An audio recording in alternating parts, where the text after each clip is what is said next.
Once upon a time, there was a monk named Damo, and he brought Buddhist teachings from India to China in the 5th or 6th century.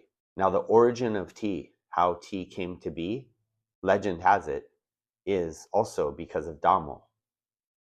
When Damo arrived in China, as I was told the story, he was frustrated by his efforts, or he felt that the teachings had to settle into the area in order to be able to teach them. The teachings hadn't acclimated to the new area. And so there was a sort of a settling period that had to occur. So Damo took it upon himself to meditate in a cave for 9 years. He wanted to stay awake for the entire time. But he fell asleep. And out of his frustration, he cut off his eyelids and cast them aside. And legend has it that the first tea plants grew from that very spot, as if his eyelids were the seed. And this is a symbol that tea makes the mind awake and alert.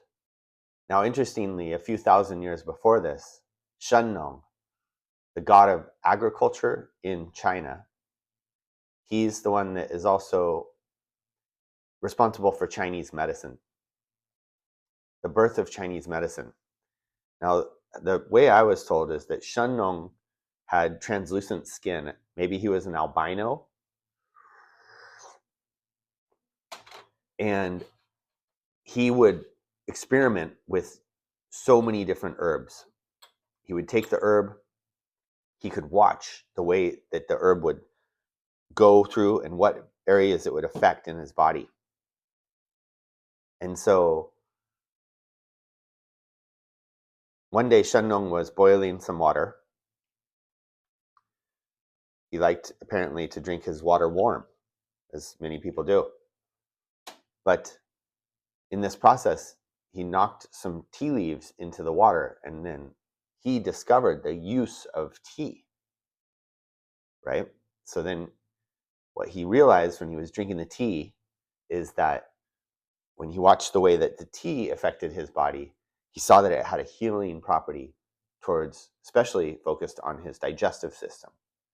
So Shennong thought that was very useful, because in the future, when I eat a herb and I ingest an herb that poisons me, which he did all the time, he often accidentally poisoned himself as he was learning about herbs. He could use tea to bring himself back to health. And he did this. He would eat some herbs, he'd get sick, he'd drink some tea. The tea would bring him back to health. So in the case of Shennong, tea symbolizes healing, an antidote, a detoxification. Shennong was the herbalist god, or the herbalist king. Damo was known as the meditating monk. And both of these stories talk about tea's stimulating effect. In the case of Shennong, tea heals the body. In the case of Damo, tea awakens the mind. So while these stories are mythical and they're separated by thousands of years in history, both figures are seen as foundational, connected to the origin and purpose of tea.